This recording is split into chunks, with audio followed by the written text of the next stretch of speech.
আমি একটা number change করব অথবা নাম্বারটা 110 আছে আমি 103 করব বা 103 আছে 110 করব। তার জন্য আমার প্রথমে প্রোগ্রামে যেতে হবে, হ্যাঁ, তারপরে পাসওয়ার্ড দিতে হবে *#123 তারপরে আপনার নাম্বার এক্সটেনশন করার জন্য একটা যে অপশন যেতে হবে তার জন্য 003 এটা, তারপর আবার এই এন্টার দিতে হবে, আবার এন্টার দিতে হবে।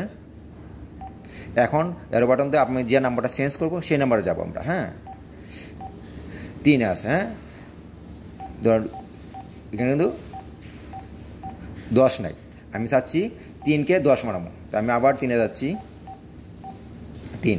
এখন আমি এটা ক্লিয়ার করব, এই যে ক্লিয়ার বাটন চাপ দেবো, দিয়ে এখানে আমি লিখবো 110, তারপরে এন্টার অথবা স্টোর যে কোনো একটা চাপ দিতে হবে। তখন বাটনটা উঠে নিলাম, এখন আমার কাজ শেষ, ওকে হয়ে গেছে।